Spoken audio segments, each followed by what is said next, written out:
y a des versets en fait dans la Bible qui portent un peu à confusion. Du coup, les chrétiens, on a beaucoup peur de l'argent. C'est quoi toi ton mindset par rapport à l'argent? Souvent, le problème, c'est que j'ai l'impression qu'on vit un peu en dehors de l'ère du temps. On est dans un monde où tout se paye avec l'argent. Ouais. Donc, tu peux pas avoir peur de quelque chose dont tu as besoin. Du coup, c'est quoi la première entreprise que tu as lancée? Bon, la première entreprise qui a marché ou la première entreprise que j'ai lancée? Parce que ça, c'est différent. Ah oui, ça, c'est différent, faut le dire. Parce que souvent, quand on vient devant la caméra, on parle souvent de nos réussites. Mais en vérité, j'ai eu beaucoup d'échecs. C'est quoi ton rapport au business chrétien? C'est pour les personnes qui prient souvent pour l'argent. Et ils attendent que Dieu leur réponde en leur donnant un virement surnaturel. Moi, je sais. Mais oui, ils attendent à ce que Dieu, lorsqu'il répond, il va me répondre en me donnant 10 000 euros sur mon compte. En vérité, la plupart du temps, je me suis rendu compte que lorsque Dieu bénissait en rapport avec l'argent, il te donne une. Oui. Et du coup, qu'est-ce que tu fais avec cette Exactement, c'est ça maintenant la question. Il y a des personnes chrétiennes aussi, elles, si le Seigneur ne leur dit rien ou si elles n'ont pas tous les détails, elles vont pas aussi agir stratégiquement ou avec leur intelligence. Il m'est arrivé des moments où Dieu ne me parle plus, tu vois. Et à ce moment-là, tu fais comment? Et puis moi aussi, une autre chose que Dieu m'a appris, c'est que le diable se déguise en ange de lumière. Donc si tu as été toujours habitué à ce que Dieu te parle de manière audible, par exemple, qu'est-ce qui va te faire croire que le diable ne peut pas emprunter la voix de Dieu?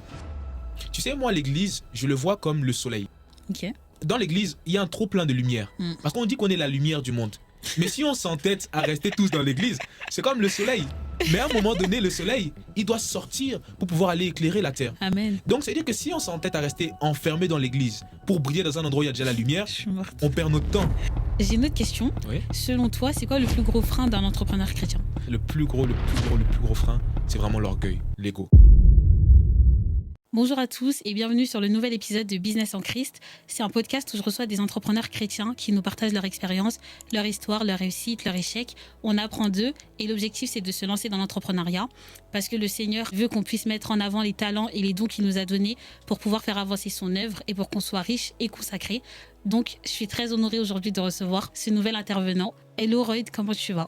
Hello, salut, ça va très bien et toi? Ça va, merci. En tout cas, je te remercie pour l'invitation. Moi également, je suis très honoré d'être avec toi et je crois qu'on aura beaucoup de choses à leur dire. Alors, merci en tout cas d'être venu. Je t'ai rencontré du coup dans une conférence que tu as organisée. Oui. Je te connaissais pas, j'ai vu sur les réseaux sociaux, ça parlait de mentorat, ça parlait d'entrepreneuriat et j'ai vu qu'il y avait plusieurs chrétiens qui étaient là. Du coup, je me suis dit que j'allais venir. Je voulais savoir comment tu as eu cette idée de créer cette conférence. Alors, comme du coup tout à l'heure tu as pu le dire, comme on est vraiment dans l'espace où on parle de Jésus, il faut savoir que moi, je crois que l'entrepreneuriat, le monde des affaires, c'est vraiment quelque chose que le Seigneur a mis sur mon cœur, c'est vraiment une conviction. Et très vite, lorsque je suis venu à Jésus, moi au départ je suis dans le sport. Il faut savoir que j'ai grandi dans une famille de sportifs, j'étais dans le domaine du rugby, donc j'ai grandi dans ça. Et puis quand j'arrive à Jésus, je pensais que j'allais aussi finir rugbyman professionnel. Et puis donc très vite le Seigneur me fait comprendre que non, j'ai d'autres plans pour toi. Et donc, j'ai eu l'opportunité dans mon église locale de pouvoir servir à la communication. Et donc, très vite, ça m'a amené à pouvoir développer mes appétences dans les vidéos, montage vidéo. Et donc, j'ai vraiment pris goût pour ça. Et je me suis rendu compte que c'était un don et un talent que d'autres monétisaient. Et donc, très vite sont venues les opportunités où on m'a proposé justement de pouvoir travailler pour certains sportifs. Donc, on en reparlera tout à l'heure dans le cadre de mon agence digitale. Et donc, c'est vrai que donc, très vite, j'ai été amené à pouvoir proposer mes services en les moyennant, en demandant des paiements en retour. Et voilà, les choses se sont enchaînées. J'ai été amené à créer plusieurs structures. Certaines ont marché, d'autres n'ont pas marché. On aura aussi l'occasion de pouvoir en parler. Et c'est vrai que dernièrement, j'ai eu l'occasion, donc, dans le cadre de la sortie de mon e-book, de pouvoir rencontrer mon collaborateur avec qui on a monté Impulse. Donc, c'est une plateforme de mentorat en ligne où on accompagne les jeunes entrepreneurs. En fait, on met en relation des mentors expérimentés avec des personnes qui veulent se lancer dans l'entrepreneuriat. Et toujours avec cette vision de pouvoir aider les autres, de pouvoir encourager les autres et de pouvoir partager un grand nombre. C'est là où on a du coup fait cette conférence où justement on avait pour objectif de pouvoir encourager le plus de jeunes possible, le plus d'entrepreneurs chrétiens possible à pouvoir eux aussi passer le cap. Donc voilà. Ok, gloire à Dieu. En tout cas, ta conférence, elle m'a vraiment bénie. Amen. J'ai beaucoup appris. Il y a des choses que je savais, que ça m'a fait du bien de réentendre. Il y a des choses que je ne savais pas. Franchement, j'ai énormément appris et surtout, j'ai rencontré pas mal de personnes. Donc, c'était un bon cadre. Mais du coup, pendant que tu te présentais, tu as dit que tu servais à la communication de ton église. Tu as découvert que tu avais des dons et des talents et tu as voulu les monnayer. Mais tu vois qu'on arrive à cette étape-là, où on se rend compte qu'on a des talents. Il y a certaines personnes chrétiennes qui savent qu'elles ont des talents, mais qui n'arrivent pas à monétiser. Elles se disent, mais est-ce que c'est mon appel? Est-ce que je dois vraiment faire ça? Est-ce que le Seigneur est dans ça, etc. Qu'est-ce que tu peux dire à ce type de personnes? Alors moi, j'aimerais vraiment dire que tout dépend vraiment du fardeau et de la conviction que tu as sur le cœur. Parce que le problème, c'est qu'aujourd'hui, surtout à cause des réseaux sociaux, on a beaucoup tendance à se comparer aux autres. Et ce qui fait que souvent, les gens, ils vont un peu suivre le moule, suivre la foule en se disant, bon, comme lui l'a fait, moi aussi je veux faire. Mon but, c'est pas simplement de dire que parce que d'autres m'ont vu faire, ça veut dire qu'ils sont forcément appelés à faire la même chose. Et peut-être que même s'ils sont amenés à faire la même chose, ils auront leur particularité. Et c'est pourquoi moi, le simple conseil que je peux te donner, c'est vraiment, suis le fardeau que Dieu met sur ton cœur. En fait, suis la vision que Dieu met sur ton cœur et réalise aussi que malgré le fait qu'on soit chrétien, à un moment donné, les dettes, le loyer ne va pas se payer tout seul, les charges ne vont pas se payer tout seul. Donc il faut aussi avoir le réflexe de se dire que si tu as un don, ce don-là est fait pour que tu puisses récolter de l'argent avec. Lorsqu'on regarde dans la parabole des talents, le maître attendait, lorsqu'il a donné des talents à chacun, il attendait qu'il y ait un retour sur investissement. Lorsque Dieu a investi en toi en te donnant des dons et des talents, le but de Dieu, c'est que tu puisses utiliser ces dons-là pour pouvoir t'enrichir avec ça. Et il ne faut pas avoir honte. Il ne faut pas non plus... souvent, la fausse humilité, c'est de dire « Ah oui, j'ai des dons, j'ai des talents. Bon, je vais le faire gratuitement. » Non. Au début, tu peux le faire lorsque tu veux développer ce don et ce talent-là. Mais je pense qu'à un moment donné, il faudra passer le cap et c'est important. Et si vraiment, comme je le répète, c'est vraiment à toi qui me regarde du coup, le fardeau que tu as sur le cœur, le désir que le Seigneur met sur ton cœur, en fait, n'aie pas peur et lance-toi. Je suis totalement d'accord avec toi parce que moi je sais que c'est un problème que j'avais eu et je sais qu'on est beaucoup à se dire ça, qu'en gros mais est-ce que c'est vraiment la volonté de Dieu? On a peur de l'argent, il y a des versets en fait dans la Bible qui portent un peu à confusion et du coup des chrétiens on a beaucoup peur de l'argent. Donc c'est quoi toi ton mindset par rapport à l'argent? En vérité, pour moi, l'argent est super important. Et souvent, le problème, c'est que les chrétiens, on est dans un... J'ai l'impression qu'on vit un peu en dehors de l'ère du temps. Et moi, je trouve ça... On est dans un monde où tout se paye avec l'argent. Ouais. Donc, tu peux pas avoir peur de quelque chose dont tu as besoin. Ouais. Tu vois. Et souvent, c'est un peu... pour moi, je pense que c'est un peu des doctrines qu'on a qui nous limitent énormément. Parce que dans tous les cas, même si on veut porter du fruit pour Dieu, aujourd'hui, il faudra de l'argent. Je prends l'exemple. Demain, certaines personnes vont dire, oui, moi, tout ce qui m'intéresse, c'est de pouvoir, par exemple, gagner des âmes pour Dieu. Donc, ce que je vais faire, c'est que je vais aller évangéliser. Mais il y a une catégorie de personnes que tu ne pourras pas aller toucher si tu n'évangélises pas en donnant quelque chose en retour. Je prends l'exemple, tu vas aller évangéliser des personnes qui sont dans la rue. Ces personnes-là, au-delà du message du salut, elles ont besoin de manger. Ah oui. Elles ont besoin de pouvoir dormir à l'hôtel. Tu vois, donc pour moi, l'évangile sera beaucoup plus conséquent quand tu vas l'accompagner de certains actes concrets, tu vois. Donc c'est de dire qu'en fait, on est dans un monde où aujourd'hui les choses se font au travers de l'argent. Et dans tous les cas, on ne pourra pas être la tête, comme la Bible dit, on ne pourra pas être des lumières si on néglige ces aspects-là qui pourront nous aider à nous démarquer, tu vois. Et donc, pour moi, il faut qu'on sorte de cet évangile, de ce faux évangile où on veut croire que non, on n'a pas besoin de l'argent, on en a besoin. Et donc, comme moi, j'ai compris ça très rapidement, je me suis dit que bon, en fait... je suis dans le monde, quoi. Je suis pas dans le ciel actuellement. Donc, dans ce monde-là, les choses, je les paye comment? Je vais pas aller dire que, bon, comme je suis chrétien, donne-moi mes courses, quoi. Tu vois? Non, il faut que je puisse payer les choses. Il faut que je puisse... l'argent, j'en ai besoin. Donc, c'est pour ça que je travaille, du coup, à pouvoir récolter de l'argent. Amen. Mais pour être vrai et pour être clair avec toi, c'est vrai que moi aussi, au début, j'avais ce blocage-là. Et je pense que des fois, ça m'arrive encore aujourd'hui où j'ai... forcément, tu as envie de pas forcément être très attaché à ça.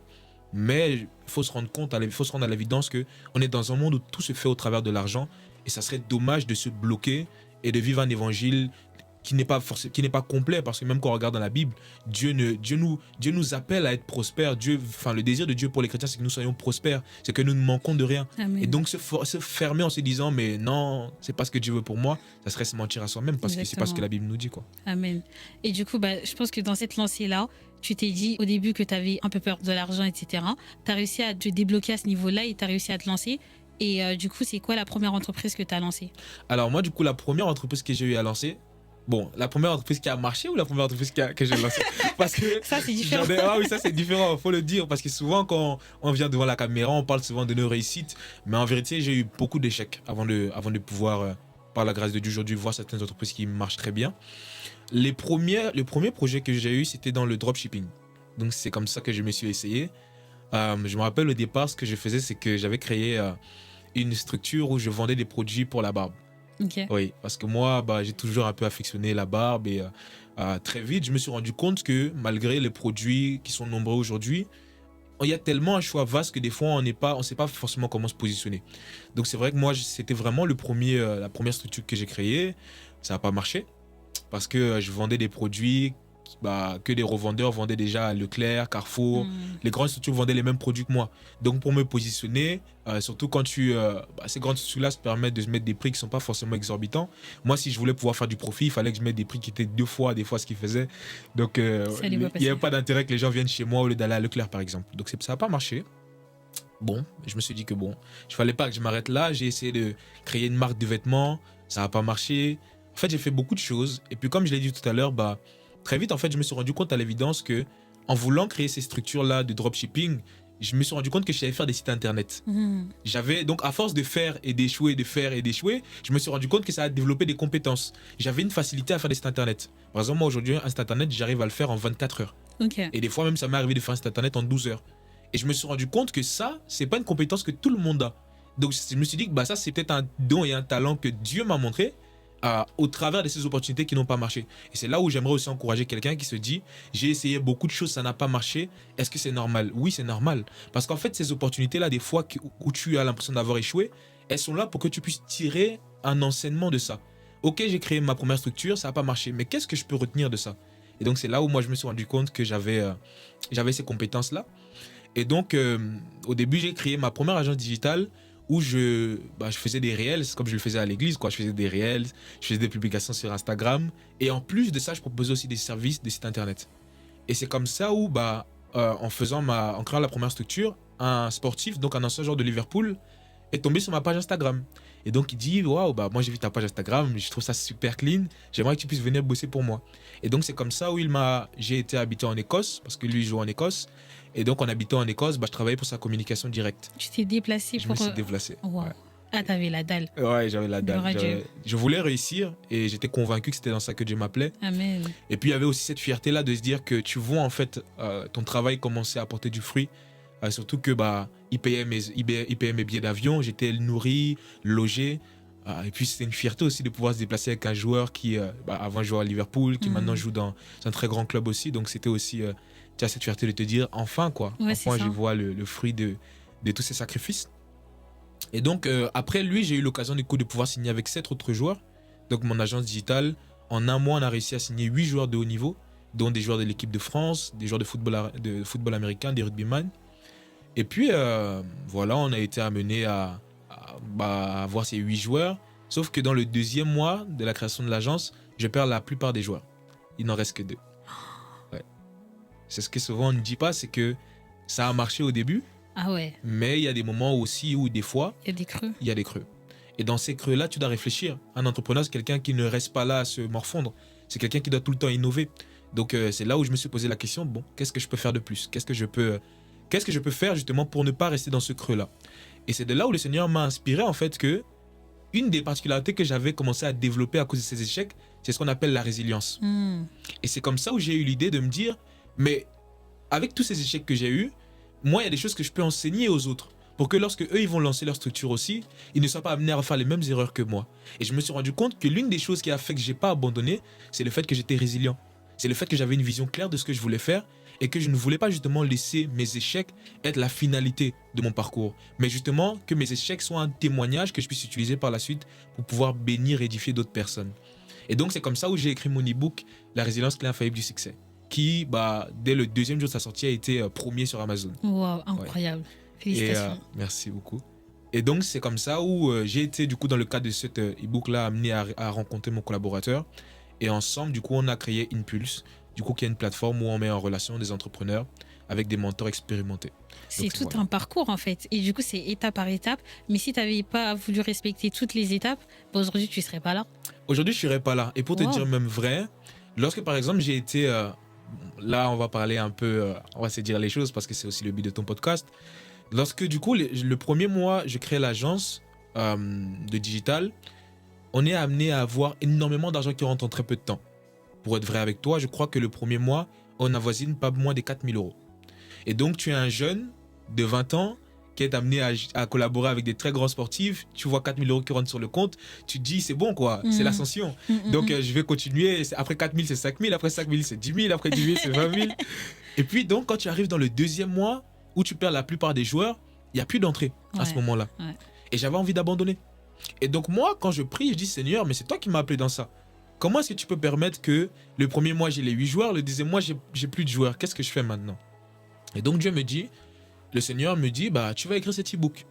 Sauf qu'un e-book, ça ne fait pas vivre quelqu'un. Tu vois, à moins qu'il soit Bah oui. best-seller, l'e-book, c'est 9 euros c'est 9 euros sur Amazon. Bon, c'est pas suffisant. Mais en fait, c'est là où j'ai compris que des fois, Dieu répond à nos prières d'une manière dont on s'y attend pas. Parce qu'en fait, l'e-book, ça m'a permis de rencontrer mon collaborateur. Parce que c'est à cause de l'e-book que je l'ai contacté, pour qu'on puisse faire un live ensemble. Ok. Et donc, le live a permis ensuite qu'on puisse collaborer. Donc, 10 jours après le live, on a créé une structure ensemble. Et de la structure, c'est là où on a... Donc, tu vois, c'est en fait tout un cheminement. Et des fois, on s'arrête au milieu du parcours en se disant, mais oui, mais à ce moment-là, je passe par un temps compliqué, donc c'est la preuve que Dieu n'est plus avec moi. Alors qu'en fait, c'est un processus. Et il faut juste être patient et réaliser que c'est ce processus-là qui amènera le succès global, quoi. Amen. C'est pour ça que la Bible dit, vaut mieux la fin d'une chose que son commencement. Parce que des fois, nous, on est focalisé sur le commencement qui n'est pas forcément le mieux. Alors qu'en fait, pour Dieu, ce qui est intéressant, c'est la fin, quoi. C'est ce que tu auras fait à la fin de ton parcours. Amen. Et du coup, je me demandais pourquoi ce projet-là, pourquoi vouloir mettre en place un système avec des mentors, alors que du coup, on peut avoir des mentors sur YouTube, on peut acheter des livres, les gens deviennent notre mentor, etc. Pourquoi vous avez décidé de faire ça? Parce que comme tu l'as dit, les gens sont sur YouTube. Il n'y a pas de proximité. Et je crois qu'aujourd'hui, ce qui est important, surtout lorsqu'on est entouré par un mentor, c'est d'avoir cette proximité. Je veux avoir quelqu'un où, lorsque j'ai ma problématique, je sais que je peux l'appeler. Je sais que je peux le rencontrer. Je sais que je peux le voir en vrai. Et je crois que l'impact est beaucoup plus important lorsque c'est quelqu'un que tu côtoies au quotidien, que c'est quelqu'un... Tu vois, moi, je lis des livres. Ça m'arrive de lire beaucoup de livres. Et par exemple, j'ai lu le livre, comme tout le monde connaît, un peu Père riche, Père pauvre. Mais je suis désolé, l'auteur du livre, je ne le connais pas. Bien que son livre m'ait impacté, demain, je ne suis pas en capacité de pouvoir avoir mon entretien personnel avec lui. Si, par exemple, moi, demain, je rencontre un problème par rapport à mon entreprise, comment je fais? Tu vois? Comment je fais? Je ne peux pas l'appeler. Même si dans son livre, il donne des clés, et je pense qu'il y a peut-être d'autres clés qu'il n'a pas données qui seront réservées aussi peut-être pour moi, tu vois. Et c'est de ça où moi, je me suis dit, bon, c'est là où on s'est posé cette question. En fait, on s'est rendu compte que le mentorat, c'est quelque chose d'élitiste. C'est-à-dire qu'aujourd'hui, il n'y a que les gens qui ont les moyens ou les gens qui sont à un certain niveau qui peuvent se permettre d'être accompagnés par les meilleurs. Par exemple, mon collaborateur, lorsqu'on crée la plateforme, il m'avait envoyé une plateforme où aujourd'hui, tu vois des mentors où pour être accompagné par eux, tu payes plus de 1 000 euros. 1 000 euros. Une heure de Ouais, coaching. c'est incroyable. 1 000 euros. Et je me suis dit, mais En attends, fait. si moi, lorsque j'avais commencé, on m'aurait demandé de payer 1 000 euros. Imaginons par exemple un étudiant aujourd'hui qui sort des études et qui aujourd'hui veut créer une structure. Tu vas lui demander de payer 1 000 euros. Assurément, tu vas le freiner dans son processus. Ouais. Assurément, tu vas le décourager. Et donc, c'est là où je me suis dit, je trouve ça dommage. Parce qu'en fait, on est beaucoup de jeunes qui aspirons à de grandes choses, mais on ne donne pas les moyens de réussir. C'est vrai. Il n'y a pas les structures qui sont mises en place pour nous accompagner. C'est vrai qu'il y a des structures qui existent, mais si ces structures-là sont élitistes, comment on fait à ce moment-là, tu vois? Et c'est de là où nous, on s'est dit, bon, à ce moment-là, on va créer cette plateforme où justement, on va rendre ça accessible pour encourager le plus de monde possible à pouvoir se lancer. Comme moi, Dieu m'a fait grâce de pouvoir me lancer. Amen. Du coup, c'est quoi concrètement? Une personne veut se lancer et elle veut passer par ta plateforme. Sur quoi elle va tomber? Alors, comment ça se passe? Lorsque la personne arrive sur Impulse, du coup, il y a une sélection de mentors qui sont référencés en fonction de leur parcours et en fonction de leur domaine d'activité. Ensuite, les personnes payent un abonnement de 30 euros par mois.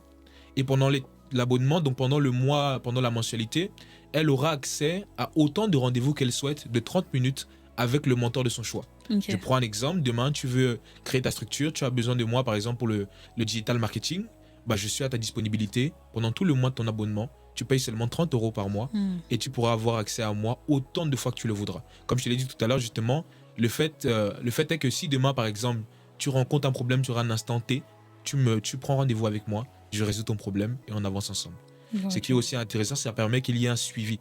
Parce que souvent, lorsque tu as un mentor lambda, la personne n'a pas forcément le temps de te suivre. Alors que là, le fait que tu puisses prendre rendez-vous et que les mentors sont là spécialement pour ça, ça permet qu'elle puisse suivre ton projet du début jusqu'à la fin et t'accompagner. J'aimerais savoir, vu que tu es chrétien, et je sais que du coup, cette structure, elle n'est pas réservée spécialement aux chrétiens, c'est quoi ton rapport au business chrétien? Alors, pour moi, et comme je le dis tout le temps et comme je ne cesse de le répéter, je ne différencie pas mes projets de ma foi. Pour moi, Jésus, c'est le maître de toute ma vie. Tu vois, souvent, il y a cette particularité-là où les gens vont créer leur projet et ils oublient que Dieu n'est pas simplement Dieu le Père, mais il est aussi Seigneur. Et lorsqu'on regarde dans un royaume, comment les royaumes ont été créés avant, on se rendait compte que même lorsque quelqu'un mangeait, il rendait gloire au Seigneur du royaume. Parce qu'il estimait que si aujourd'hui je suis en capacité d'avoir de l'argent pour acheter à manger, c'est à cause du roi. C'est lui qui me permet de pouvoir manger.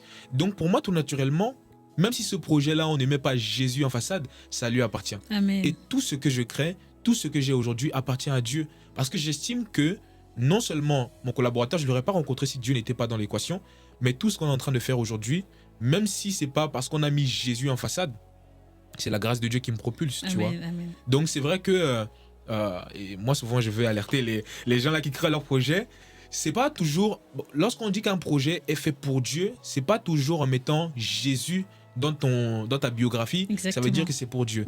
Mais c'est dans les valeurs que tu vas partager, c'est dans comment est-ce que tu vas aider les gens au travers de ton projet qui est important. Et donc moi c'est ça. C'est ça la vision que j'ai du business en Christ. Et je trouve que c'est un bon moyen parce que c'est aussi une façon de pouvoir évangéliser en partageant, comme tu as dit, tes valeurs, ta patience, ton amour, le fait que tu donnes. D'ailleurs, c'est un principe, je pense que tu mets beaucoup en avant, le fait de plus donner. Tu dis qu'il y a plus de bonheur à donner qu'à recevoir. Pourquoi tu as autant ce fardeau de pouvoir donner comme ça? Parce qu'en vérité, la Bible dit un disciple accompli est à l'image de son maître. Et Jésus donnait. Amen. Lorsqu'on regarde Jésus, le modèle par excellence, il donnait.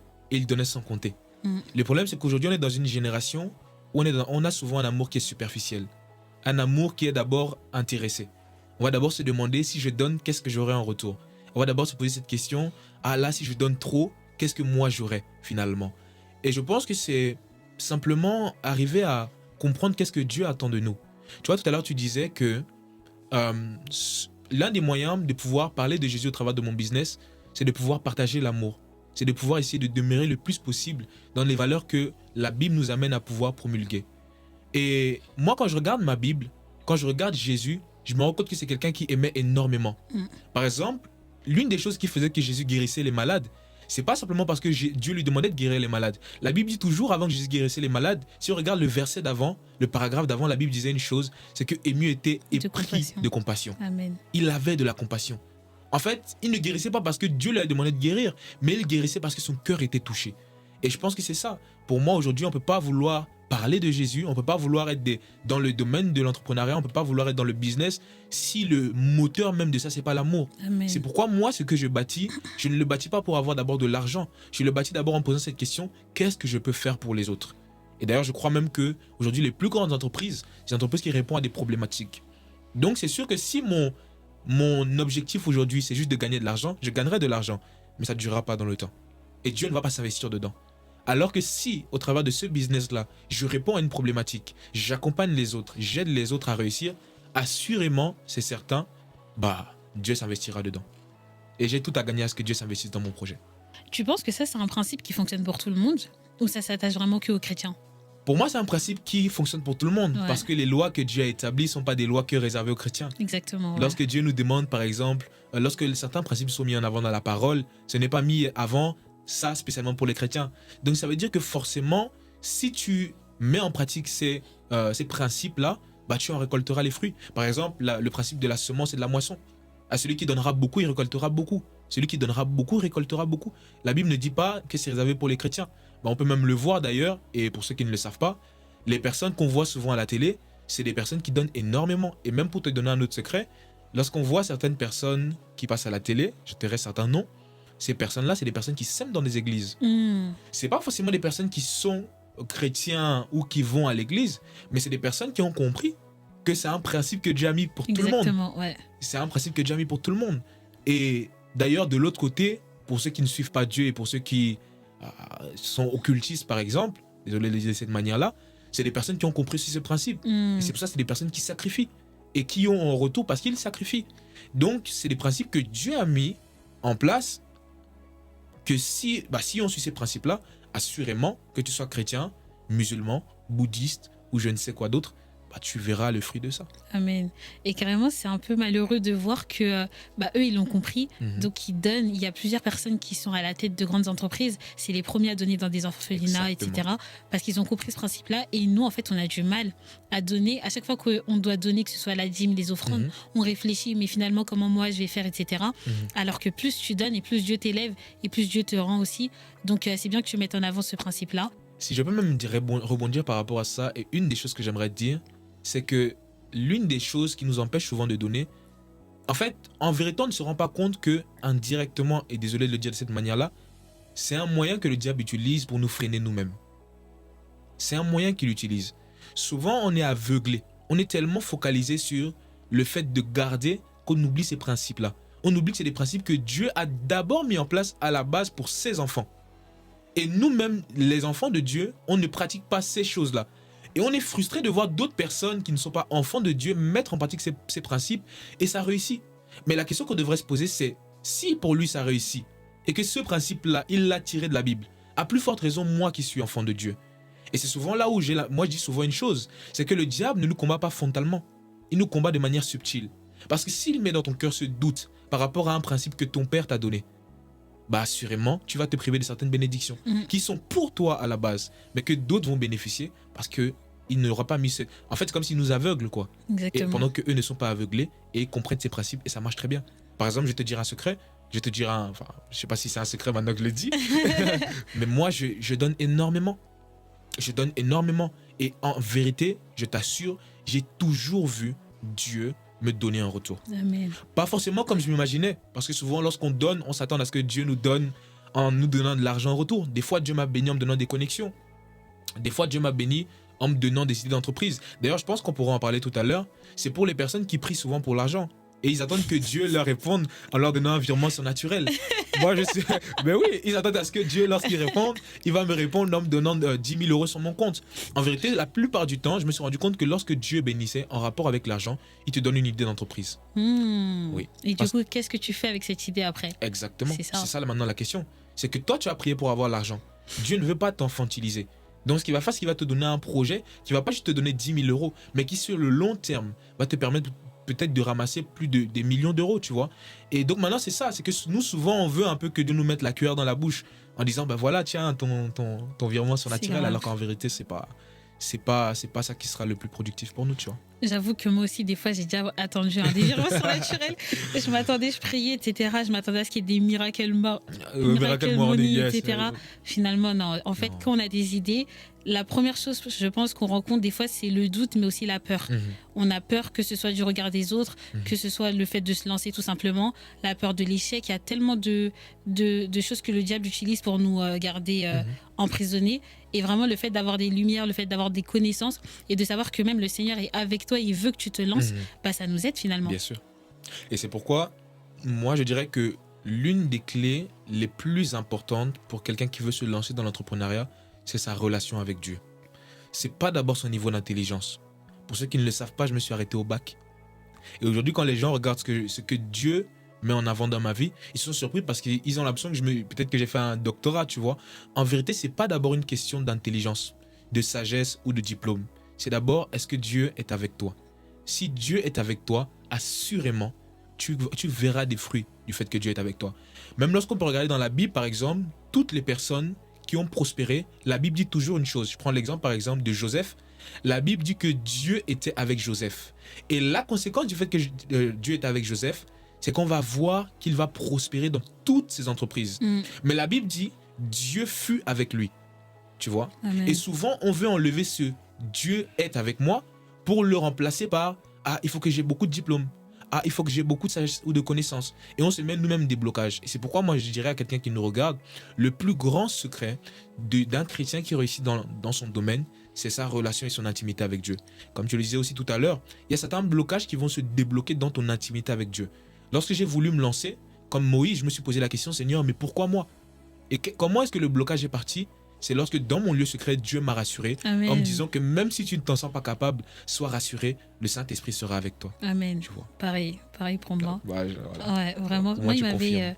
il m'avait parlé de l'histoire d'Abraham quand il est en train de me consoler. Le verset que j'avais eu, c'est je t'emmène là où coule le lait et le miel. Amen. Et ça m'a tellement restaurée. En gros, il montrait qu'il allait être avec moi. Je me sentais pas du tout qualifiée ou quoi, etc. Mais il m'a montré que t'inquiète pas, vas-y, je serai avec toi. Et en Amen. plus, là-bas, ce que tu vas manger, ça sera bien. Amen. Donc, ça m'a beaucoup restaurée. Wow. Et du coup, pendant que tu étais dans cette intimité avec le Seigneur, c'est quoi les étapes que tu as pu surmonter pour sortir de tes peurs, de tes doutes? Alors, moi, il y a deux clés que Dieu m'a appris et dans mon lieu secret. Bon, au-delà du fait qu'il m'a rassuré, souvent entendre la voix de Dieu lorsque tu passes par un moment qui est pas facile, c'est pas forcément simple. Mais moi, l'une des choses que l'un des moyens qu'il a utilisé, c'est qu'il m'a un jour demandé de faire une chose et que j'ai jamais encore vu quelqu'un faire ou le citer. Et ça, c'est l'un de mes plus grands secrets. J'ai ouvert mon ordinateur et je me suis mis à feuilleter l'histoire de toutes les personnes qui avaient réussi et qui étaient des modèles aujourd'hui pour nous. Et en fait, ce que j'ai cherché à faire, c'était de regarder si eux aussi avaient les mêmes peurs que moi. Et je me suis rendu compte que la peur que j'avais, elle n'était pas sujet à ma propre personne, mais elle était sujet au fait que aujourd'hui on est dans une société dans laquelle on est facilement freiné par certaines choses. Et quand je me suis rendu compte que ce qui a fait leur succès, c'était pas le fait qu'ils étaient meilleurs que moi, parce que la preuve, s'ils ont eu les mêmes problèmes que moi, ça veut dire que c'est des êtres humains comme moi. Ils avaient 2 jambes, donc j'avais rien à leur envier. Mais ce qui a fait leur succès, c'est le fait qu'ils ont surmonté leur peur. En fait, je me suis dit, mais si eux, ils ont réussi, qui suis-je pour ne pas réussir? Amen. Tu vois? C'est-à-dire que, bon, ça, c'est le moyen que Dieu a utilisé pour moi. Peut-être que d'autres personnes, peut-être que Dieu va te demander de lire un livre, d'écouter un podcast, d'écouter une vidéo. C'est pourquoi je disais aussi, c'est dans l'intimité avec Dieu que Dieu te donnera ta clé à toi, qui sera ton astuce, Par exemple, moi, aujourd'hui, c'est une des choses que je fais toujours. Je vais te donner un exemple. Dernièrement, on a fait la conférence et on attendait 300 personnes. Et ça a été compliqué pour un jeune pour un jeune comme moi, je peux le dire, de 22 ans, de pouvoir organiser une conférence où tu attends 300 personnes. Et donc, pareil, je dis, Seigneur, qui suis-je? Comment je vais faire pour organiser une conférence à mon si jeune âge? Comment je vais mobiliser les gens pour qu'ils me suivent? Et c'est là où j'ai fait la même chose, toujours la même chose. J'ai regardé l'histoire de tous les conférenciers et je me suis rendu compte que la plupart des personnes qui avaient organisé des conférences, la première conférence qu'ils ont faite, ils ne dépassaient pas le stade de 16 personnes. Sérieux? Je t'assure. Je t'assure. 16 personnes? 16 personnes. Wow. C'est-à-dire que la plupart du temps, les gens qui venaient à leur conférence, c'était les membres de leur famille. Après ça, personne. Mais, ce qui a fait qu'à un moment donné, ils aient pu remplir certains stades, certaines grandes salles, c'est le fait qu'ils n'aient pas abandonné. Les premières fois, lorsqu'ils ont eu des échecs, ça les a encouragés encore à réessayer. Et c'est à force de répétition, donc ça c'est la première chose, parce que j'ai beaucoup de choses à dire là-dessus. Je me suis rendu compte que le deuxième blocage que j'avais, c'est que j'avais l'impression d'harceler les gens en leur envoyant par exemple souvent mes messages pour qu'ils puissent venir à l'événement. Et puis c'est là me rassurer en disant non, mais c'est normal que tu puisses faire ça. Parce qu'en fait, toi tu as l'impression de les harceler, mais le témoignage qu'ils ont, c'est que tu es convaincu qu'ils ont besoin de ce que tu veux leur proposer. Oui. Parce que si toi tu es convaincu, tu vas les convaincre. Oui. Et souvent on va plutôt se dire mais j'ai l'impression de les harceler. Mais si tu n'étais pas convaincu, tu n'harcelerais pas. Tu vois? C'est fort ça. Oui. Et des fois en fait, indirectement, on pense à la place des autres. Et je me suis rendu compte que ça c'est aussi l'un des blocages des entrepreneurs, c'est qu'on pense et on veut imaginer à la place des autres. Tant que la personne ne t'a pas dit que tu la déranges, qu'est-ce qui te fait croire que tu la déranges?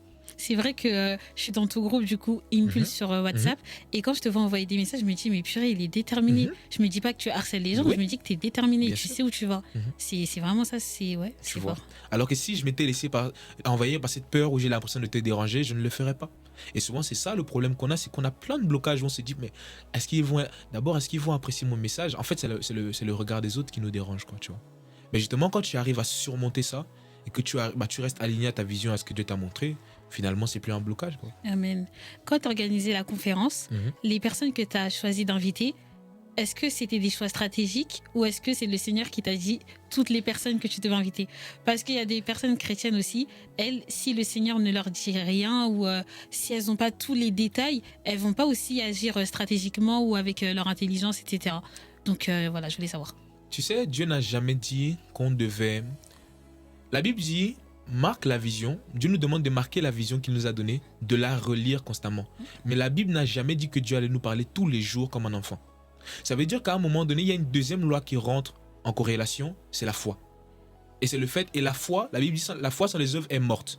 Et quand j'étudiais la foi, je me suis rendu compte que la foi, c'est la confiance en Dieu. La foi n'est rien d'autre que la confiance en Dieu. Je vais te donner un exemple. Un enfant qui veut apprendre à marcher, qu'est-ce qui fait que lorsque sa mère le tient et son père est à l'autre bout et qu'il doit marcher vers son père, il n'a pas peur de se lancer même s'il est convaincu et même s'il sait qu'il va tomber? C'est le fait qu'il a confiance en son père. Ça veut dire que le fait qu'on ait confiance en Dieu va nous pousser et doit nous pousser à poser des actions qui viennent démontrer. C'est pourquoi la Bible dit « la foi sans les œuvres est morte ». Parce que tu ne peux pas dire que tu as confiance si tu ne mets pas des actions en pratique. Pourquoi est-ce que je disais ça? Parce que lorsque moi j'ai invité ces personnes-là, je vais te dire en toute sincérité, il n'y a que 2 personnes de qui Dieu m'a parlé. Le reste, c'était ma conviction et ma foi. Tu vois. Amen. Le reste là, c'est bien pas que Dieu. tu le dises, c'est Oui, bien que tu le dises. parce que Dieu n'est pas apparu en disant right, telle personne, invite-la. Pas du tout, tu vois, ça s'est pas passé comme ça. Mais en fait, à un moment donné, je me suis rendu compte que souvent même, Dieu apprécie le fait qu'on prenne des initiatives. Souvent même, bon, pour te dire vrai, j'ai quand même aussi pris le temps de demander au Oui, c'est Seigneur. clair, bah, c'est Tu normal. vois, Bah est-ce oui. que c'est vraiment, est-ce que telle personne. Mais en vérité, je crois aussi que quand la Bible dit Dieu met en nous le vouloir et le faire, même si c'est moi qui ai eu l'idée d'inviter telle personne, indirectement, c'est lui qui m'a insufflé cette chose. Donc, pour moi, dès l'instant où ça se passe comme ça, j'ai pas besoin que Dieu m'apparaisse ou me dise. Il y a des moments où Dieu va me parler, mais moi, Dieu me parle que rarement de la manière dont les gens aimeraient qu'il lui parle. Il leur parle, tu vois. Parce que je me suis rendu compte que, pour quelqu'un qui veut être dans l'entrepreneuriat, ça demande énormément de foi. Ça demande des moments où Dieu ne te... Il m'est arrivé des moments où Dieu ne me parle plus, tu vois. Et à ce moment-là, tu fais comment? Si tu as toujours eu l'habitude qu'ils viennent dans des rêves ou des prophéties, etc., Tu fais comment? c'est compliqué, ouais. Et puis moi aussi, une autre chose que Dieu m'a appris, c'est que le diable se déguise en ange de lumière. Ouais. Donc si tu as été toujours habitué à ce que Dieu te parle de manière audible, par exemple, qu'est-ce qui va te faire croire que le diable ne peut pas emprunter la voix de Dieu? Tu vois? Alors que quand tu vas développer cette confiance, cette foi-là en ton Dieu, tu sauras que dans tout ce que tu vas faire, il sera avec toi. Moi, aujourd'hui, je ne vais pas d'abord... Quand j'ai un projet, je prie. C'est normal, je prie, je dis Seigneur, voilà, je remets ça entre tes mains. Et quand je prie, j'attends pas toujours que Dieu me dise je suis avec toi. Ensuite, quand j'ai prié et que j'ai estimé que là, j'ai suffisamment confiance entre les mains de Dieu, la deuxième chose que je fais, c'est je fonce. Tu vois? Et tu sais ce que je me dis? C'est le temps. C'est le temps, entre guillemets, qui me démontrera qu'il est avec moi. J'ai pas besoin d'avoir cette paix. Des fois, il m'est même arrivé de mettre certains projets, j'étais même pas sûr que c'était vraiment Dieu qui m'ait parlé, tu vois. Mais j'ai l'assurance, j'ai confiance en Dieu. Et comme j'ai confiance en lui, j'ai l'assurance que dans tout ce que je vais faire, il sera avec moi. Amen. Et que dans tous les cas, si tu t'étais trompé, il te rattrape en chemin. Exactement. Tu auras appris et ça t'aura toujours enseigné dans tous les cas. Exactement. Et c'est la Bible qui le dit. Toute chose concourt au bien de ceux qui aiment Dieu. Même nos erreurs. Amen, amen. Même nos erreurs. Donc j'ai une autre question du coup vu qu'on parle de la conférence. Est-ce que tu aurais un conseil à donner à une personne qui sait que demain elle doit faire des conférences, elle doit inviter des personnes, etc. Mais elle a jamais fait ça. Quand tu as démarché les gens, quand tu as organisé, parce que franchement c'était un haut niveau, c'était dans l'excellence, franchement c'était bien. Donc quel conseil tu pourrais donner à une personne? Je te parle de la préparation jusqu'à la fin de l'événement. Qu'est-ce que tu peux dire à une personne qui veut se lancer dans les conférences? Le premier conseil que j'aimerais donner, c'est d'abord sois convaincu de toi-même.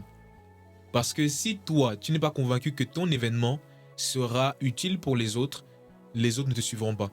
Le problème, c'est qu'aujourd'hui, on veut d'abord être encouragé par les autres avant d'être convaincu nous-mêmes. En fait, c'est comme si tu as un projet, mais indirectement, tu veux que ce soit les autres qui te convainquent que ton projet sert à quelque chose. C'est vrai. Donc moi, j'étais d'abord convaincu que la conférence allait être une solution pour les autres. C'est d'ailleurs pour ça que la conférence, on l'a nommée Impulse Conférence, une révolution, le début d'une révolution entrepreneuriale. Amen. Parce que pour nous, pour moi, pour mon collaborateur, on était convaincus que ça allait créer une révolution et que ça allait apporter une plus-value dans la vie des autres. Ça, c'est la première chose. J'étais convaincu, on était convaincus. La deuxième chose, c'est qu'on s'est rendu compte que une conférence, ça ne s'organise pas seule. Et souvent, à ce moment-là, ce qui est bien, c'est d'arriver aussi à avoir une équipe ou d'avoir des personnes. Deux choses. Il faut avoir des mentors, donc des personnes qui sont plus expérimentées que toi et qui vont pouvoir regarder de l'extérieur ce que tu fais et te dire si ce que là tu t'apprêtes à faire, c'est le bon choix ou non. Mais aussi, il faut avoir des personnes qui sont moins expérimentées que toi ou des personnes qui sont dans ton équipe qui vont eux t'aider, à qui tu vas pouvoir déléguer certaines choses. Parce que je vous assure, il n'y a rien de plus fatigant que d'organiser un événement. Il n'y a rien de plus fatigant que ça. Et si à ce moment-là, tu n'as pas une équipe qui vont non seulement à certains moments t'encourager, te rassurer, te rappeler aussi que ce projet-là, tu n'es pas seul. C'est pas ton projet, c'est notre projet, tu vas abandonner. Donc moi, c'est vraiment ces trois choses-là. Il faut que tu sois convaincu, il faut que tu aies des mentors, il faut que tu aies une équipe. Et ensuite, un autre bonus, il faut aussi que tu réalises que n'aie pas peur de mettre les autres en avant. Tu vois? Parce que quand on regarde la conférence, c'est pas moi qui étais au centre. Non. C'était les autres. Ouais. Comme toi aujourd'hui, c'est moi que tu mets en avant. Mais demain, aujourd'hui, quelqu'un te mettra en avant. C'est toujours ça. Lorsque tu mets les autres en avant, à un moment donné, on te tend la perche pour te mettre en avant. Et il faut simplement être patient. Donc moi, quand la conférence a été faite, mon objectif, c'était de mettre en avant les autres intervenants. Tu vois? Et donc, c'est ça, c'est-à-dire que, en fait, dis-toi que même si toi, indirectement, tu n'as pas forcément l'expérience nécessaire pour pouvoir être mis au devant de la scène pour pouvoir encourager les autres, d'autres ont déjà cette habilité-là. Donc, va les démarcher, va les chercher et n'aie pas honte de le faire. Si tu as besoin des gens, reconnais que tu as besoin d'eux sois humble et assurément, ça va bien se passer. Et du coup, j'imagine que après la conférence, tu as dû avoir beaucoup de messages, Oui. des retours, etc. Oui, c'était incroyable et tout. Comment tu fais pour rester la tête sur les épaules avec autant de messages et même dans les différentes entreprises que tu as pu avoir, quand ça a fonctionné, quand tu as vu des bons virements et tout, comment tu as fait pour rester la tête sur les épaules? Comme je l'ai dit, moi, mon secret, c'est le Saint-Esprit. C'est mon intimité avec Dieu. C'est la personne même du Saint-Esprit. J'ai pas un secret plus grand qu'un... Je pourrais pas te dire... tu sais, je sais d'où il m'a pris. Je sais ce que je n'étais pas capable de faire. Je sais que même là, ce que je te dis, c'est lui qui me conduit. Et c'est sa sagesse dont je bénéficie. Amen. Donc pour moi, je sais que si à un moment donné, je me détourne de ça pour commencer à croire que c'est moi, à ce moment-là, j'ai commencé à chuter. Donc j'ai tellement peur de perdre cette intimité, cette connexion avec le Saint-Esprit, parce que je sais que sans lui, je ne suis rien. Je suis tellement conscient de mon incapacité que je sais que si je ne l'ai pas lui, je ne pourrais pas faire ces choses-là. Tu vois, exemple typique. Si demain j'ai plus mon intimité avec le Saint-Esprit, j'aurais beau avoir le micro devant moi, je ne saurais pas quoi dire. Donc à un moment donné, ça me rappelle, je me souviens que c'est pas la lumière qui est importante, c'est pas les acclamations qui sont importantes. C'est de m'assurer que dans ce que j'ai fait, Dieu est fier de moi. Amen. Et si Dieu est fier de moi dans ce que je fais, assurément le reste viendra. Tu vois. Et c'est souvent là ce qui est un peu compliqué quand la gloire commence à venir, quand le succès commence à venir, c'est qu'à un moment donné, on a tendance à être plus focalisé sur ces choses-là. Mais si tu sais d'où Dieu t'a pris, tu te souviendras que j'ai ces choses-là à cause de lui. Et donc si je perds Dieu, je perds le reste aussi, tu vois. Amen. Voilà. Est-ce que tu as déjà eu affaire à l'orgueil ou pas? Oui. Et même aujourd'hui, je ne pourrais pas te dire que je suis humble, ou je ne pourrais pas te dire que je suis le plus humble possible. Moi, pour moi, dès l'instant où je te dis que je suis humble, c'est que je suis orgueilleux. Tu vois. Pour moi, je me souviens un jour lorsque je prie, et bon, ça c'est une petite confidence, je vais vous le dire, ça peut vous encourager. J'avais l'impression d'être orgueilleux. Et moi, j'avais tellement peur de l'orgueil, parce que je sais que c'est une chose à quoi Dieu résiste, et Dieu n'aime pas l'orgueil. Et je prie et je pleure et je dis, Seigneur, je suis quelqu'un d'orgueilleux. Et Dieu me dit, non mais Royd, l'orgueilleux ne se demande jamais s'il est orgueilleux. Donc c'est déjà une preuve que finalement, tu n'es pas si orgueilleux que tu le crois. Tu vois. Mais bien sûr, ça serait mentir de te dire que non, mais tu sais, j'ai été le... non. Et je prie énormément pour ça. Vraiment, moi, c'est un autre conseil aussi que j'aimerais donner à ceux qui nous regardent. Priez pour votre cœur. Parce que Dieu n'est pas intéressé par vos résultats, Dieu est intéressé par l'état de votre cœur. Et Dieu s'investit dans la vie d'un homme à qui le cœur lui est attaché. Dieu ne s'investit pas d'abord dans la vie d'une personne qui est... D'ailleurs, même quand on regarde, lorsque la Bible dit que Dieu prend les gens incapables et les rend capables, pourquoi est-ce qu'il le fait? À cause de leur cœur. Pourquoi est-ce que Dieu a choisi Joseph plutôt que ses frères? C'était à cause de son cœur. Pourquoi est-ce que Dieu a choisi David? Parce que c'était à cause de son cœur, tu vois. Donc, ça veut dire que si on veut s'assurer et se rassurer du fait que Dieu va continuer à s'investir dans ce qu'on fait, il faut qu'on s'assure que Dieu soit toujours content et soit toujours fier lorsqu'il voit notre état de cœur. Amen. Donc voilà, moi je prie beaucoup pour ça. Au final, Amen. je prie vraiment beaucoup pour ça. Pareil, franchement, l'orgueil, moi je sais que j'ai eu beaucoup à faire à ça, que je suis encore en train de travailler dessus, mais le Seigneur, il porte, comme tu as dit, trop d'importance à notre cœur. Et une fois que tu commences à être orgueilleux, à te rendre compte que tout vient de toi, etc., en une fraction de seconde, il peut te montrer que t'es rien du tout. Donc c'est trop important de travailler sur ça. Et puis une autre chose aussi par rapport à l'orgueil, une chose qui dit souvent, c'est que la Bible dit que l'humilité est un fruit de l'esprit. Et tu ne peux pas avoir la récolte d'un arbre auquel tu n'es pas attaché. Tu vois? Si l'humilité vient du Saint-Esprit, ça veut dire qu'en ayant une communion forte avec le Saint-Esprit, une amitié intense avec lui, assurément il te donnera de pouvoir avoir ses facultés. Par exemple, l'amour. Je n'ai pas l'amour parce que je suis meilleur que les autres. J'ai l'amour parce que le Saint-Esprit me donne de pouvoir avoir cet amour-là, cette compassion-là, cette humilité-là. C'est les fruits qui viennent de lui. Donc si je veux ces fruits, je ne vais pas d'abord aller le voir. Et ça, c'est une autre chose aussi. Il ne faut pas juste aller voir le Saint-Esprit pour dire « donne-moi tes fruits ». Tu vois? Parce qu'à un moment donné, il faut que tu entretiennes ta relation avec lui. Et tout naturellement, en entretenant ta relation avec le Saint-Esprit, il te donnera d'avoir ce cœur-là. Amen. Il te donnera de pouvoir bénéficier de ce qu'il a à te donner. Tu n'as même pas besoin de demander. Moi, il y a même des moments où je ne prie même plus pour ça. Mais je m'attarde beaucoup sur notre relation parce que je sais qu'en ayant une relation avec lui, automatiquement, j'aurai ce qu'il aura à me donner. Amen. Voilà. Est-ce que tu as un mot à dire sur la saison dans laquelle le corps du Christ se trouve par rapport au business? Oui. Est-ce que le Seigneur t'a parlé de ça un peu ou pas? Oui, et ça, c'est mon plus grand fardeau en cette saison. En fait, la Bible dit que dans les derniers temps, il va répandre son esprit sur toute chair. Et je crois que dans ces temps dans lesquels nous sommes, il est temps que nous puissions nous révéler et que nous puissions être mis en lumière, non plus seulement dans l'église. Tu sais, moi, l'église, je le vois comme le soleil. Ok. le soleil, enfin, dans l'église, il y a un trop plein de lumière. Parce qu'on dit qu'on est la lumière du monde. Mais si on s'entête à rester tous dans l'église, c'est comme le soleil. Mais à un moment donné, le soleil, il doit sortir pour pouvoir aller éclairer la terre. Amen. Donc, ça veut dire que si on s'entête à rester enfermé dans l'église pour briller dans un endroit où il y a déjà la lumière, on perd notre temps, tu vois. Est-ce que ça veut dire que maintenant on n'a plus besoin? En fait, pour moi, l'église, je la vois comme un endroit où on doit être formé pour ensuite aller impacter les différentes sphères de la société. Parce que la Bible dit que la génération attend avec un ardent désir notre révélation. C'est pas en restant dans l'église que tu te révèles. C'est en allant justement dans ces milieux où on n'était pas auparavant. Et en étant la meilleure version de nous-mêmes. C'est-à-dire que tu vas aller dans le monde des affaires, tu vas aller dans la politique, tu vas aller dans le domaine de l'art, tu vas aller dans la musique, tu vas aller dans le sport, tu vas aller dans le divertissement, tu vas aller même dans la comédie, dans ces milieux-là dans lesquels habituellement on n'était pas invité à être. Et on va aller, et c'est comme ça qu'on va pouvoir impacter ces domaines-là et cette société-là, tu vois. Et pour finir, on est dans ces temps-là de la fin. Et Dieu veut nous révéler. Mais souvent, c'est nous qui restons cachés, à nous entêter à rester là où il ne nous attend plus. Et moi, je dis souvent que lorsque j'étudie ma Bible et je regarde le fonctionnement que Jésus avait avec ses disciples, Jésus n'était pas autour des pharisiens. Jésus n'était pas dans les temples. Jésus était constamment auprès de ceux qui avaient besoin de Dieu. C'est-à-dire qu'à un moment donné, à s'entêter à rester dans l'église, ça ne sert à rien du tout. Exactement. Il faut sortir pour aller impacter ces sphères-là. Et c'est comme ça que notre Père sera glorifié. Franchement, je le vois un peu comme toi, l'église. À l'église, moi, je viens, je sers Dieu. Exactement. Parce que je sais qu'aussi dans le service, il y a une puissance. Par exemple, toi, quand tu as servi à la communication, tu as vu qu'il y avait tes talents et tes dons. Moi, c'est exactement la même chose. Je fais la communication de mon église et j'ai vu que j'avais des talents à ce niveau-là. Donc moi, je viens, je sers Dieu, je cherche Dieu. Je suis loin aussi par Dieu dans l'église, mais aussi dans mon lieu secret. Mais après, l'idée, c'est vraiment de sortir, de témoigner de ce qu'on a reçu à l'église, de ce qu'on a reçu aussi dans notre intimité, mais de vraiment impacter, que les gens voient qu'il y a une différence, en fait. Vas-y. Tu sais souvent ce que je dis? Pour moi, quelqu'un qui s'enferme à l'église, c'est quelqu'un de médiocre.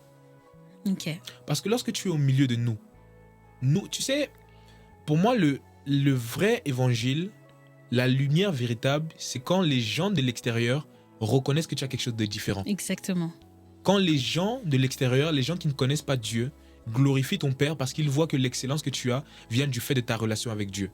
Moi, j'ai été fier le jour où certaines personnes qui ne connaissaient pas Dieu venaient en me disant « Royd, j'ai été impacté par ce que tu as fait et j'ai envie de suivre Dieu à cause du fait que j'ai vu que tu étais excellent. » Donc si je suis là à l'église pour devenir la tête de l'église, pour que les gens de l'église m'acclament, j'ai rien gagné à faire ça. Exactement. Ouais. J'ai rien gagné à faire ça parce qu'il y a des gens qui sont comme moi. Va un peu au milieu de ceux qui ne connaissent pas Dieu et on va voir s'il glorifie ton Père. Et s'il glorifie ton Père, assurément tu pourrais être fier de toi parce que tu te diras, là, j'ai pu témoigner l'évangile. Amen. Ouais, parce que franchement, des fois à l'église, il y a certaines personnes, et moi, à une saison, ça m'a aussi fait ça. En fait, ton seul objectif, c'est d'avoir le micro. Ton seul objectif, c'est de pouvoir apporter un message, d'être fort dans la modération, tout ça, ou d'être le meilleur chanteur. C'est pas ça l'objectif en vrai. L'objectif, c'est pas ça. C'est pas ça. Ouais, c'est très, très encourageant. J'ai une autre question. Oui. Selon toi, c'est quoi le plus gros frein d'un entrepreneur chrétien? Ah là là, ça c'est une très très belle question. Alors pour moi aujourd'hui, le plus gros frein, le plus gros frein, c'est vraiment l'orgueil, l'ego. En fait, il faut savoir que le monde des affaires, c'est un monde qui est hyper fermé. Et c'est un monde dans lequel tu accèdes, c'est un peu comme lorsque dans la Bible on parle de la table des rois. Il faut qu'il y ait un autre roi qui t'introduise. Donc si tu arrives dans ce milieu en pensant que tu vas venir refaire le monde, tu vas te manger des murs. Et tu vas te fermer des portes et des opportunités. Et c'est pas le fait que tu sois chrétien et que tu es Dieu, que ça veut dire que Dieu sera d'accord avec le fait que tu sois orgueilleux. Oui, et je me suis rendu compte que des fois, c'est même beaucoup plus difficile d'accéder dans ces milieux en étant chrétien. Parce que tu te sens au-dessus des autres. Et des fois, si tu imagines, c'est comme si demain, tu as besoin de quelqu'un qui n'a pas Dieu et tu dois dépendre de lui, alors que toi, tu te dis, mais Seigneur, normalement, ça devrait être l'inverse, tu vois. Mais c'est de reconnaître que Dieu a mis des grâces en tous les hommes, pas que chez les chrétiens. La grâce est chez tous les êtres humains. Chaque être humain a une grâce. Donc, si la personne qui est en face de toi, malgré le fait qu'ils ne connaissent pas Dieu, a une grâce, à un moment donné, tu vas devoir t'humilier pour pouvoir bénéficier de sa grâce. Amen. Tu vois. Et donc, pour moi, ça, c'est l'un des plus gros freins. Les chrétiens, souvent, nous sommes orgueilleux. Nous pensons que nous pouvons réussir sans les autres. Alors qu'en vérité, dans ces milieux-là, c'est pourquoi tu regardes dans ces milieux-là, souvent, il y a des groupements. Il y a des communautés qui se forment. Donc, si tu vas pouvoir accéder à ces niveaux-là, il faut que tu puisses reconnaître que quelqu'un d'autre va pouvoir t'introduire. Amen. Donc voilà, dès l'instant où tu fais preuve d'humilité et tu reconnais ça, bah, automatiquement, tu réussiras. Amen.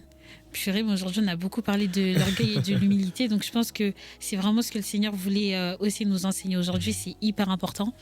Donc, je te remercie pour toutes les clés que tu nous as données. Amen. Est-ce que par rapport à ta plateforme de mentorat, tu veux dire quelques mots? Oui, si en tout cas vous regardez cette vidéo et que votre désir c'est de pouvoir vous lancer dans l'entrepreneuriat, en tout cas cette plateforme est là pour vous.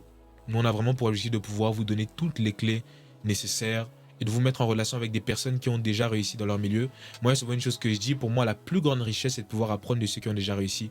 Et il y a vraiment une grande richesse à pouvoir juste récupérer ces clés, ces compétences-là qu'ils ont déjà. Donc vraiment, nous on est là vraiment pour vous accompagner, vous suivre et vous amener à pouvoir réussir.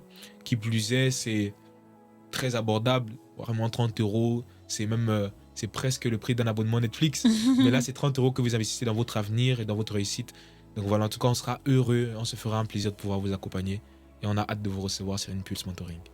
Mais carrément, tout à l'heure, je t'ai posé la question. Il faut savoir que tout à l'heure, j'ai demandé à Royd, mais comment est-ce qu'il faisait pour être rentable avec des abonnements à 30 euros? Et j'ai beaucoup aimé la réponse que tu m'as donnée, donc est-ce que tu veux la partager ici? En fait, je disais simplement que mon désir n'est pas d'abord le fait de gagner. Mon but est de ne pas être le seul à pouvoir réussir. Mon but, c'est de voir les autres réussir. C'est pourquoi, pour moi, cette plateforme, aujourd'hui, c'est pas d'abord une plateforme qui est là pour faire entrer énormément d'argent, mais c'est une plateforme où on a pour objectif de pouvoir investir dans les autres. Et je crois tout naturellement que lorsqu'on investit dans les autres, il y a toujours un retour sur investissement. Mon plus grand bonheur, c'est pas simplement que les gens viennent et payent un abonnement. Mon plus grand bonheur, ce serait de voir que les personnes que j'ai encadrées deviennent millionnaires par la suite. Amen. Parce que lorsque Dieu fait de nous un modèle, c'est pour qu'on puisse former d'autres à devenir exactement à notre image. Amen. Voilà, donc vraiment, c'est ça, c'est que aujourd'hui nous, on est plus intéressés par le fait de pouvoir investir dans votre destinée, investir dans leur réussite. Et je crois que c'est ça le plus important. Amen. Le reste viendra, c'est sûr, mais il ne faut pas d'abord être focalisé sur le reste. Bah, du coup, je vois que nos visions se partagent. Exactement comme tu le fais, c'est vrai, au travers de ton podcast. Parce que ce podcast, c'est vraiment, en fait, le fardeau que j'ai, c'est qu'on sorte de la peur. Moi, j'ai bataillé. Et je pense que le Seigneur, peut-être qu'il m'a choisi parce qu'il voyait le cœur que j'avais. Amen. Franchement, j'avais peur. Amen. Je me posais trop de questions, etc. Et maintenant que j'ai réussi, je ne l'ai pas encore partagé sur le podcast, mais il faut savoir qu'avant de lancer le premier épisode de ce podcast, j'ai fait une série de 10 jours. Je n'ai pas réussi à tenir les 10 jours, j'en ai fait 7, où je partageais des conseils et tous les jours je postais. Et juste en ayant fait ça, il y a 2 personnes qui m'ont sollicité pour que je puisse travailler avec elles, pour qu'elles soient mes clientes. Et je me suis dit, mais ça fait que 7 jours que je suis sur Instagram. Donc finalement, je vois que le Seigneur sait pourquoi il nous appelle. Amen. Donc même si on n'a pas confiance en nous, qu'on ait au moins confiance en Dieu. Amen. Et qu'on puisse croire que s'il nous appelle, c'est parce qu'il a quelque chose à faire, pas simplement pour nous, mais surtout pour ses enfants, pour le monde en vrai. Il veut vraiment qu'on puisse avancer. Donc je suis vraiment heureuse en tout cas pour ta vision, pour ce que le Seigneur te demande de faire. Amen. Et je prie que le Seigneur puisse te propulser davantage, Amen. qu'il y ait plus de monde qui vienne dans cette plateforme pour que les personnes soient formées et que demain il y ait beaucoup de millionnaires chrétiens pour faire avancer l'œuvre de Dieu. Il est plus que temps. Gloire à Dieu. Donc est-ce que tu veux partager tes réseaux sociaux? Oui, vous pouvez me retrouver sur Instagram, donc c'est Chugong Royd. Mettez juste Roy, R-O-Y-D. Je vais écrire, t'inquiète pas. Et, donc sur Impulse, donc c'est Impulse Mentoring sur Instagram. Vous pouvez me retrouver là-bas, n'hésitez vraiment pas. En tout cas, moi, une des choses que je tenais à faire, c'était vraiment aussi d'encourager toutes les personnes à pouvoir continuer à te suivre et vraiment à suivre le contenu que tu fais. D'ailleurs, moi, j'avais vu le truc que tu avais fait pendant les 7 jours-là et je trouve ça vraiment très intéressant. Et je tenais vraiment à te féliciter parce que c'est une plateforme. En fait, ce projet que tu as, je sais une chose, c'est qu'il n'est pas d'abord tourné vers toi, mais vers la gloire de Dieu. Parce que tu as vraiment pour vision de pouvoir mettre en avant d'autres. Et il n'y a pas de plus grande chose pour Dieu qu'une personne qui veut mettre en avant ses instruments. Amen. Donc vraiment, toutes mes félicitations et vraiment, restez vraiment connectés. Je crois qu'il y aura encore de très très belles choses qu'elle vous réserve. Amen. Et vous allez être bénis. Moi, je le suis. Donc vous allez être bénis et édifiés. Merci beaucoup. Avec plaisir. Alors, comme Royd vous a dit, continuez à suivre la chaîne Business en Christ. Non, sérieusement, merci beaucoup pour ces conseils et merci beaucoup pour ces félicitations. Merci, je suis très très honorée de ta disponibilité et du fait que tu sois venu. L'épisode touche à sa fin. J'ai été tellement bénie, on a reçu plusieurs clés. Je pense que c'est un épisode à réécouter et à prendre des notes parce qu'il y a beaucoup de clés qui ont été partagées. Si vous voulez retrouver d'autres entrepreneurs chrétiens qui vont vous partager leur sagesse et leur expérience que le Saint-Esprit aussi leur a partagé, n'hésitez pas à vous abonner à la chaîne YouTube Business en Christ et au compte Instagram et TikTok Business en Christ. Merci de nous avoir suivis et à bientôt pour le prochain épisode.